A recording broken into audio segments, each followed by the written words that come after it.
পরিত্যক্ত বাড়ি। এ বাড়িতে আমার জন্ম, আমার বাবার জন্ম, আর এরা বলছে এটা নাকি পরিত্যক্ত।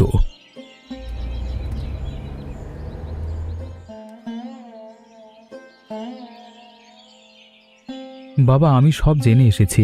এই নোটিশের কথা শুনেই শহর থেকে ছুটে এলাম। আইনি লড়াই করতে হবে এখনই। আজকের জন্য লড়াই নয় রে বাবা, আজকে আমি আমার একদিনের হোটেল খুলব। হোটেল মানে? বাবা, এ সময় এসব কি বলছেন আপনি? আজকে শুধু চা নয়, আমি সবাইকে পেট পুড়ে ভোজ খাওয়াবো। বাজারে বড় মাছ আর মুড়ি ভাজা দিয়ে রান্নার আয়োজন করেছি আগে থেকেই। বাবা, আজকে তো ঘরে নিমন্ত্রণ। আপনি একা একাই এত আয়োজন করে ফেললেন, আমাকে একবার জানালেনও না। তোকে জানালে তো তুই বাধা দিতিস বাবা, আইনের কথা বলতিস। কিন্তু আমি জানি এই বাড়ি বাঁচানোর আসল উপায় হলো মানুষকে বাড়িতে ডেকে আনা। আচ্ছা বাবা, বুঝলাম। আমি আপনাকে সাহায্য করি তাহলে। কি কি লাগবে বলুন। বাজার থেকে আনা মাছটা একটু ধুয়ে রাখতে হবে, আর মুড়ি ভাজাগুলো কড়াইতে ভেজে নিতে হবে। তুই শহরে থেকে হাত পাকিয়েছিস নাকি সব ভুলে গেছিস রান্নার কাজ? একটু দেখি তো। ভুলিনি বাবা, শুধু চর্চা কম হয় এখন। কিন্তু আজকে দেখিয়ে দেব, আপনার ছেলে এখনো ভালো রাঁধতে জানে। সেই তো ভালো কথা। চল তাহলে, বেশি দেরি করলে চলবে না, বেলা বাড়ছে দ্রুত। বাবা, এত বড় মাছ কোথা থেকে জোগাড় করলেন? এই মাছ তো একদম টাটকা দেখাচ্ছে।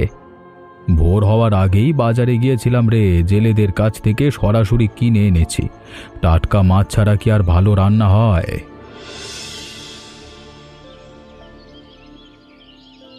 দেখ অভিজিৎ, এই বোর্ডটা আমার বাবার আমলের। আজকে আবার এটাকে জীবন্ত করে তুলব আমি। বাবা, এই হোটেলের গুরুত্ব তো অফিসারেরা বুঝবেন না। ওরা তো শুধু কাগজপত্র দেখে বিচার করে।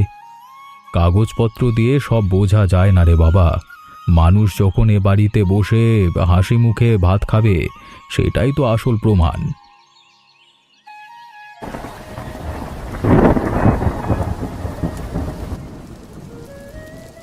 এই বৃষ্টি আমার ডাক রে অভিজিৎ, আজকে সবাইকে নিয়ে বসতে হবে বাড়িতে, দেখিস। আপনার এই আশাবাদ দেখে আমারও ভালো লাগছে বাবা। এই মাটির গন্ধ, বৃষ্টির শব্দ, রান্নার ধোঁয়া, এসব ছেড়ে আমি কোথাও যেতে পারবো না অভিজিৎ। এ বাড়ি তো আমার সব। জানি বাবা, আমি সেটা বুঝি বলেই তো লড়াই করতে এসেছি। কিন্তু আপনার এই পদ্ধতিটাও তো মন্দ না। দেখা যাক আজকে কি হয়। মানুষের মন জয় করবার এর চেয়ে ভালো উপায় আর কি আছে বলতো?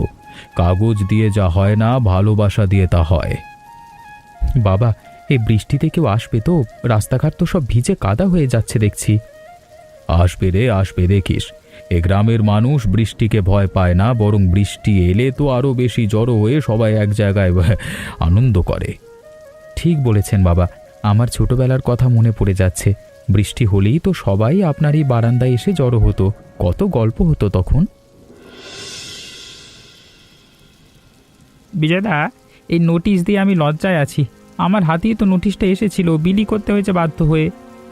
আরে তুমি কেবল পিয়নের কাজ করেছো লক্ষণ, দোষ তো তোমার নয়। এভাবে লজ্জা পেও না তুমি। তবু মনটা খারাপ লাগে বিজয়দা। এত বছরের চেনা মানুষ, তোমার বাড়িতে খারাপ খবর নিয়ে যেতে হলো। আজকে আমার হোটেলে ভোজ লক্ষণ। বসো বসো, রান্না প্রায় শেষ হয়ে এলো। মন খারাপ ভুলে যাও এবার। এ কি গন্ধ বিজয়দা! এটা তো হোটেল না, এটা তো একদম মহারাজের বাড়ি মনে হচ্ছে আমার কাছে। বাবা আজকে সবাইকে চমকে দেওয়ার প্ল্যান করেছেন। আপনিও বসে পড়ুন, দেরি করবেন না একদম। তা বিজয়দা, আজকে এত বড় আয়োজন কেন হঠাৎ? কোনো বিশেষ দিন নাকি? বিশেষ দিন বলতে বলতেই পারি সেটাকে। আজকে থেকে আমি ঠিক করেছি এ বাড়িকে সবার বাড়ি বানিয়ে ফেলবো। যে যখন আসবে তাকেই খাওয়াবো। বাহ বিজয়দা, এ তো দারুণ চিন্তা। তোমার মতো মানুষ এই গ্রামে সত্যিই কম আছে। কম আছি বলি তো আরো বেশি করে চেষ্টা করা উচিত, তাই না লক্ষণ? তুমিও তো রোজ এই বৃষ্টিতে সাইকেল চালিয়ে চিঠি বিলি করো, তোমার পরিশ্রম তো কম না। এই সামান্য কাজ আর তোমার এই বড় মনের তুলনা হয় না বিজয়দা। তুমি সত্যি অন্যরকম মানুষ। বাবার সামনে এত প্রশংসা করলে উনি লজ্জা পেয়ে যাবেন। চলুন ততক্ষণে রান্নাটা একটু এগিয়ে দিই সবাই মিলে। তাই তো করা উচিত। বসে থেকে গল্প করলে তো আর রান্না এগোবে না। বলো কি করতে হবে, আমি হাত লাগাচ্ছি এক্ষুনি।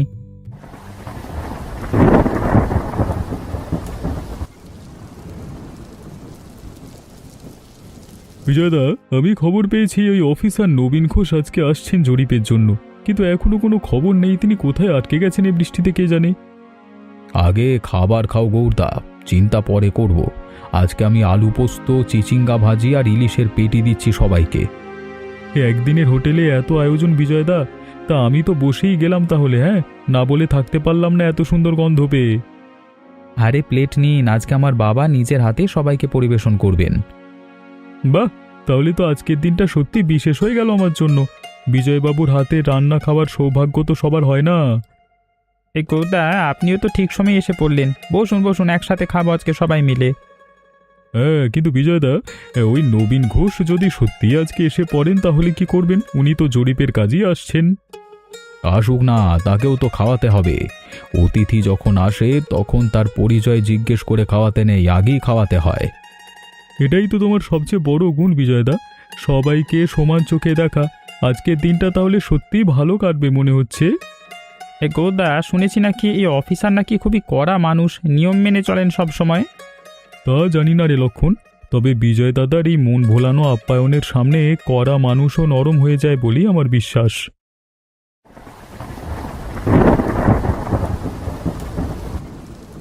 আমি নবীন ঘোষ, জেলা পরিষদ থেকে জরিপ করতে এসেছিলাম। আমার গাড়ি খালে আটকে গেছে বৃষ্টিতে, একটু আশ্রয় চাই আপনাদের এখানে। আসুন আসুন, ভেতরে আসুন। আমার বাবা আজকে হোটেল খুলেছেন, আর না খেয়ে আজকে কেউই যেতে পারবে না এই বাড়ি থেকে। হোটেল? এই বৃষ্টির মধ্যে হোটেল খুলেছেন উনি? আসুন আসুন, ভিজে গেছেন দেখছি খুব। আগে গা মুছে নিন, তারপর খাবার খাবেন আমাদের সাথে। এটা তো হোটেল না, এটা তো একদম রাজার বাড়ির খাবার মনে হচ্ছে আমার কাছে। এত মানুষ, এত আয়োজন, কি উপলক্ষে বলুন তো? কোনো উপলক্ষ নাই স্যার, শুধু বৃষ্টি হয়েছে বলি এই আয়োজন। আসুন আসুন, বসে পড়ুন সবার সাথে। কিন্তু আমি তো আপনাদের ঠিক চিনি না, হঠাৎ এভাবে আসাটা কি ঠিক হবে? আপনাদের অসুবিধা হবে না তো? একদমই না স্যার, এ বাড়িতে অতিথি মানেই আপনজন। আপনি বৃষ্টিতে আটকে গেছেন, এটাই তো যথেষ্ট কারণ আমাদের অতিথি হওয়ার জন্য। ধন্যবাদ আপনাদের। সত্যি বলতে, এমন মন থেকে আপ্যায়ন শহরে খুব একটা দেখা যায় না আজকাল।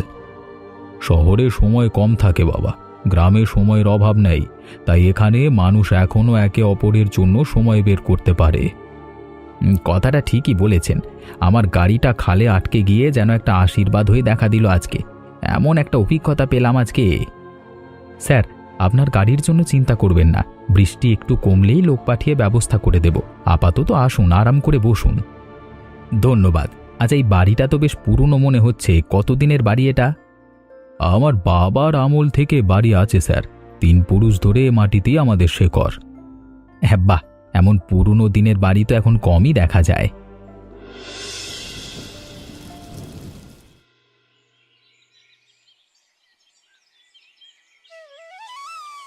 বিজয়বাবু, ভোজে পুঁইশাক না থাকলে চলে বলুন তো? আমি নিজের হাতে ভেজে দিচ্ছি, এক্ষুনি দেখবেন কেমন স্বাদ হয়। তুমি এসে গেছো মনিদা, তাহলে তো ভোজটা একদম পরিপূর্ণ হয়ে গেল। তোমার হাতে রান্না ছাড়া কি চলে কখনো? একটু সাবধানে, মাছের ঝোল পড়ে গেলে আজকের ভোজ শেষ। তখন কি করব আমরা? এ হাতটা পিছলে ঢাকনাটা পড়ে গেল হঠাৎ। তোমরা হাসছো কেন এত? আমার তো লজ্জা লাগছে এখন। হ্যাঁ, মানে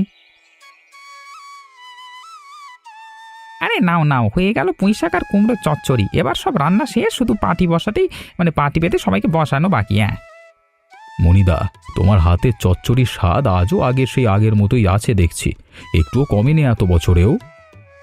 তোমার প্রশংসা পেলে রান্নার আনন্দই বেড়ে যায় বিজয়বাবু। এবার সবাইকে ডাকো, খাবার ঠান্ডা হয়ে গেলে স্বাদ কমে যাবে। আমি সবাইকে ডাকছি এখনই। আসুন সবাই, খাবার একদম তৈরি। এত সুন্দর গন্ধ পাচ্ছি বহুক্ষণ ধরে, আর তর সইছে না আমার। বিজয়দা, তাড়াতাড়ি বসিয়ে দাও সবাইকে। এই দেখো, লক্ষণের তো খিদে তো পেট একবারে চোঁচো করছে। যাও যাও, সবাই গিয়ে বসে পড়ো, আমি পরিবেশন শুরু করছি এক্ষুনি। চলো চলো সবাই চলো, উঠানে পাটি পেতে বসি। আজকে বৃষ্টি একটু ধরেছে, খোলা হাওয়ায় বসে এবার খাই। আমার এই পরিত্যক্ত বাড়িতে আজকে এত মানুষ ভাত খাচ্ছে, গল্প করছে একসাথে। এই মাছের ঝোলের গন্ধে পুরো গ্রাম মেতে উঠেছে আজকে। এটা কি পরিত্যক্ত বাড়ির চিহ্ন বলে মনে হয় আপনার? আরে বাহ, এই স্বাদ তো অসাধারণ। এটা বোধহয় আমার এত বছরের চাকরি জীবনের সেরা খাওয়া হয়ে গেল আজকে। নবীনবাবু, বিজয়দার হাতের রান্না একবার খেলে ভোলা যায় না। আমরা তো প্রতি বছরই অপেক্ষা করি এমন ভোজের জন্য। সত্যি বলছি স্যার, এই ইলিশের ঝোল খেয়ে আজকে আমার সারাদিনের ক্লান্তি একদম উবে গেল। এই তো, এটাই তো আমার হোটেলের আসল পুঁজি। মানুষের ভালোবাসা আর একসাথে বসে খাওয়ার আনন্দ। কাগজে যা লেখা থাকে থাকুক না কেন, এই আনন্দটাই তো আসল। বিজয়বাবু, আপনার কথাগুলো শুনে সত্যি মন ছুঁয়ে যাচ্ছে। এত সহজ ভাষায় এত বড় কথা বলতে খুব কম মানুষকেই দেখেছি আমি। নবীনবাবু, এই গ্রামে বিজয়দাকে সবাই এভাবেই চেনে। তার বাড়ির দরজা কোনো দিন কারোর জন্য বন্ধ হয় না। সত্যি বলছি স্যার, এ গ্রামে কারোর বিপদ হলে সবার আগে বিজয়দার কাছেই ছুটে আসি আমরা। আরে থামো তোমরা, এত প্রশংসা শুনতে লজ্জা লাগছে আমার। খাও তো, এবার ঠান্ডা হয়ে যাচ্ছে খাবার। বিজয়বাবু, এই মুগ ডালের ঘন্টটাও অসাধারণ হয়েছে। আপনার হাতে যেমন জাদু আছে, প্রতিটা পদই আছে। ঠিক বলেছেন নবীনবাবু। এ বাড়ির রান্নার সুনাম তো আশেপাশের গ্রামেও ছড়িয়ে পড়েছে। মানুষ দূর থেকেও আসে বিজয়দার হাতে রান্না খেতে। আরে এই ইলিশের ঝোলটা তো আজকে একদম অন্যরকম হয়েছে বিজয়দা। বিজয়বাবু, আইন অনুযায়ী বাড়ির ব্যবহারের প্রমাণ চাই আমাদের। এই ভোজটা তো একটা সাদামাটা ব্যাপার, এটা কি সরকারি কাগজে ধরা যাবে? স্যার, আমি বাড়ির 10 বছরের সংস্কারের বিল, জমির দলিল আর নকশা সবই নিয়ে এসেছি সাথে করে। গৌরদা আর লক্ষণদা এই বিষয় নিয়ে সাক্ষীও দিতে পারবে আপনাকে। বেশ, কাগজপত্র তো ঠিকই আছে দেখছি, কিন্তু শুধু কাগজে তো সব প্রমাণ হয় না, তাই না? ঠিক তাই স্যার, আর এই ভোজটাই তো তার সবচেয়ে বড় প্রমাণ। কারণ আমি গতকাল থেকেই বাজার করেছি এই আয়োজনের জন্য। এ বাড়ি কোনোদিন খালি পড়েছিল না। এটা তো গ্রামের মিলন মেলা হয়ে আছে সব সময়। ঠিক বলেছে অভিজিৎ, আমি নিজেই সাক্ষী। এ বাড়িতে প্রতি বছর কোনো না কোনো উৎসব হয়, মানুষ আসে যায় নিয়মিত। বেশ ভালো কথা বললেন আপনারা। তবে আমাকে এটাও দেখতে হবে যে বাড়ি সত্যি রোজ ব্যবহার হয় কিনা, শুধু আজকের দিনের জন্য না, তাই না? স্যার, আপনি চাইলে গ্রামের যে কাউকে জিজ্ঞেস করতে পারেন। প্রতি উৎসবে, প্রতি বিয়েতে, এমনকি শোকের দিনেও মানুষ এ বাড়িতে আসে সবার আগে। এতটাই গভীর এ বাড়ির সাথে গ্রামের সম্পর্ক। ঠিক বলেছে অভিজিৎ, আমি পঞ্চায়েত প্রধান হিসেবে এই কথার দায়িত্ব নিচ্ছি। এ বাড়ি কখনো খালি পড়ে থাকেনি। বেশ, আপনাদের কথা আর এই আয়োজন দেখে আমার মনের সন্দেহ অনেকটাই কেটে গেছে। তবে অফিসের কাজ তো মানতেই হবে আমাকে, তাই না? অবশ্যই স্যার, সেটা আমরা বুঝি।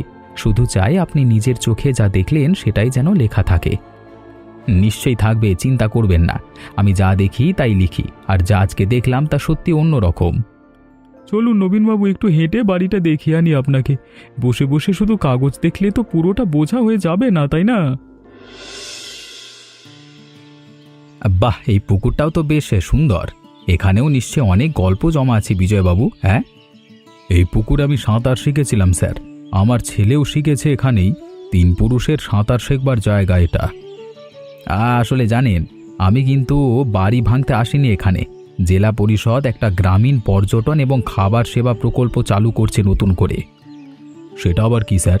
আমি তো কিছুই বুঝলাম না এখনো।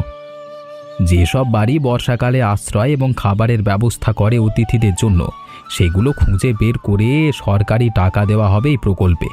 ওপর থেকে ছবি তুলে বাড়িটাকে সচল দেখেই আমি খুশি হয়ে এসেছিলাম আজকে। ভেবেছিলাম দেখে যাই সত্যি কেমন চলছে এই জায়গাটা। তার মানে আপনি বাড়ি ভাঙবার জন্য নোটিশের জন্য আসেননি? এই পরিত্যক্ত ঘোষণার কি হবে এখন? সেটা কি বাতিল হয়ে যাবে? সেটা আমি দেখে নেব অভিজিৎবাবু। আর আপনার বাবার এই ভোজ দেখে আমি একদম নিশ্চিত হয়ে গেছি আপনারা ঠিক মানুষ এই প্রকল্পের জন্য। এতদিন যা নিয়ে ভয় পেয়েছিলাম, আজকে সেটাই আমার জন্য এত বড় সুখবর হয়ে এলো। ভাবতেই বুকটা ভরে যাচ্ছে আমার। সত্যি বলছি বিজয়বাবু, আমি অনেক বাড়ি ঘুরেছি এই কাজে, কিন্তু আপনার মতো এমন সহজ সরল মন খুব কমই দেখেছি। স্যার, আমি তো এতক্ষণ শুধু আইনি লড়াইয়ের কথা ভাবছিলাম। বাবার এই সহজ পথটাই যে এত কাজে লাগবে একদম ভাবিনি। এই তো শিক্ষা রে বাবা, মানুষকে আপন করে নিলে সব সমস্যাই সহজ হয়ে যায়। এবার বুঝলি তো তোর বাবার বুদ্ধি? বুঝলাম বাবা। আজকে থেকে আপনার এই বুদ্ধিকে আমি সবচেয়ে বেশি সম্মান করব। শহরের বড় বড় উকিলও এভাবে সমস্যার সমাধান করতে পারে না। সত্যিই তাই। আমি রোজ কত ফাইল দেখি, কত নিয়মের প্যাঁচ, কিন্তু আজকের এই অভিজ্ঞতা সব কিছুর থেকে আলাদা। স্যার, এ বাড়িতে আপনি প্রথম আসেননি, শেষও না। এরপর থেকে যখনই মন চাইবে চলে আসবেন এই পরিবারের একজন হয়ে। আমি রিপোর্ট লিখব বিজয়বাবু, তবে একটা শর্ত আছে। পঞ্চায়েতে সুপারিশ লাগবে। আর বাড়ির সামনে একটা পাকা ছাউনি তৈরি করতে হবে, যেখানে বর্ষায় 20 থেকে 25 জন মানুষ আরামে বসে খেতে পারেন। আমি পঞ্চায়েতের পক্ষ থেকে সুপারিশ লিখে দিচ্ছি, এখনই চিন্তা করবেন না। আর ছাউনির জন্য পঞ্চায়েত 50 ভাগ কাজ করে দেবে, এটাও কথা দিচ্ছি আজকেই। তাহলে তো আমার হোটেল এখন রোজ ভোজ দেওয়া যাবে গৌরদা। এত বড় সুযোগ পাবো ভাবতেই পারিনি। শুধু ভোজ দিলেই হবে না বিজয়বাবু, খাবারের স্বাদটাও কিন্তু ধরে রাখতে হবে সব সময়। এই মানের রান্না যেন কখনো কমে না যায়। সেটা নিয়ে চিন্তা নেই নবীনবাবু, বিজয়দার হাতের রান্না আর মণিদার সাহায্য থাকলে স্বাদ কমার প্রশ্নই ওঠে না। আর তাহলে তো ঠিকই আছে সব। আমি অফিসে ফিরেই রিপোর্টটা জমা দেব। আশা করি 1 মাসের মধ্যেই সব ঠিক হয়ে যাবে। আপনার এই সাহায্যের কথা আমি কোনোদিন ভুলব না স্যার। আপনি না এলে আজকের এই সুখবরটা পেতামই না। আরে না না, ধন্যবাদ তো আমার দেওয়া উচিত আপনাদের। এমন একটা ভোজ আর এমন একটা মন থেকে ভালোবাসা, এটাই তো আমার কাজের আসল প্রাপ্তি।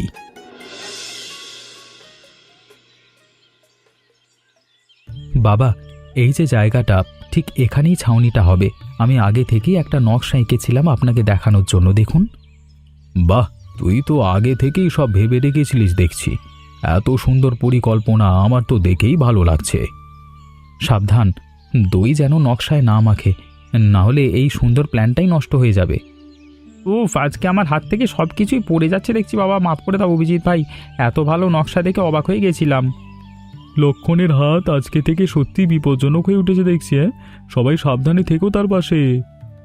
সত্যিই দারুণ পরিকল্পনা করেছিস অভিজিৎ, কিন্তু এত টাকা খরচা হবে না? মানে এসব করতে গিয়ে খরচা হবে না টাকা? বাবা, এই খরচের কথা আপনি ভাববেন না। শহরে আমার চাকরি ভালোই চলছে, এ বাড়ির জন্য এটুকু তো করতেই পারি। তুই এত ভাবিস আমাদের জন্য, এটাই তো আমার সবচেয়ে বড় পাওয়া রে বাবা। ঠিক আছে, তোর পরিকল্পনা মতোই এগুই তাহলে। বাহ অভিজিৎ, বেশ সুন্দর করে এঁকেছো তো। ছাউনিটা এখানে হলে তো পুরো উঠোনটাই অন্যরকম দেখাবে। ঠিক তাই গৌরদা, আর এই জায়গাটাই তখন হবে আমাদের সবার বসবার আসল জায়গা, যেখানে সবাই একসাথে বসে খেতে পারবে আরামে, বৃষ্টি হোক আর রোদ। এই তো একদম শহরের মতো নকশা। আমাদের গ্রামেও এখন এমন সুন্দর জায়গা হবে দেখছি। লক্ষণ, এবার তো তোমার হাত সামলে রাখতে হবে সারাক্ষণ, নইলে সুন্দর নকশাটাও কোনো একদিন হারিয়ে যাবে তোমার হাতের গুণে।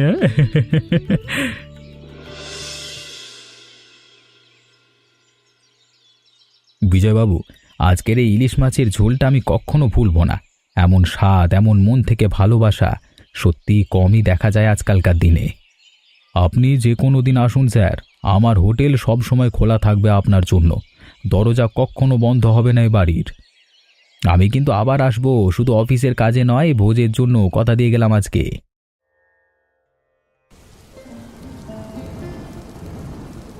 এসব কি করছেন? খাবার তো এখানেই রেখে দিলেই হতো। বৃষ্টি মানেই তো খাবার ভাগাভাগি করা অভিজিৎ। গ্রামের আরও কয়েকজন আছে যারা আজকে বৃষ্টিতে বেরোতে পারেনি, তাদের কাছে একটু পাঠিয়ে দিই। এটাই তো আসল কথা মনিদা। ভোজ শুধু নিজেদের জন্য না, সবার জন্যই তো হওয়া উচিত। আপনি আর বাবা মিলে এই গ্রামটাকে একটা পরিবার বানিয়ে ফেলেছেন দেখছি। আমার তো দেখেই গর্ব হচ্ছে। তোমার বাবার কাছ থেকেই তো শিখেছি এসব অভিজিৎ। এই গ্রামে আমরা সবাই একে অপরের পাশে দাঁড়াই, এটাই তো আমাদের নিয়ম। চলো মনিদা, বাকি খাবারগুলো ভাগ করে দিয়ে এসো। আর কারোর কাছে গিয়ে জিজ্ঞেস করো কারো কিছু লাগবে কিনা। ঠিক আছে বিজয়বাবু, আমি এক্ষুনি বেরুচ্ছি। এ বৃষ্টির পর মানুষের ঘরে ঘরে একটু গরম খাবার পৌঁছালে মন ভালো হয়ে যাবে সবার। আমিও সাথে যাই, রাস্তা তো এখনো কাদায় ভরা, একা যেতে অসুবিধে হবে আপনার। আরে না না, তুমি বাবার সাথে থাকো অভিজিৎ। আজকের দিনটা তো তোমাদের বাবা ছেলের জন্যই সবচেয়ে বিশেষ। আমি একাই সামলে নেব সব কিছু। সবাই বসে পড়ো, আজকে শনিবারের বিশেষ ভোজ। পোলাও আর মাংসের ঝোল দুটোই আছে আজকে। বাবা, আপনার হোটেলের ভোজে আজকে পুরো গ্রাম এসে হাজির হয়েছে দেখুন। এই ছাউনিটা না থাকলে তো এত মানুষ বসতেই পারতো না একসাথে। বৃষ্টি না এলেও আমি এখন ভোজ দিতে পারি রে, এই হলো। এ তো লাভ হলো আমাদের। সেই একদিনের হোটেল আজকে সারা বছরের হোটেল হয়ে গেল।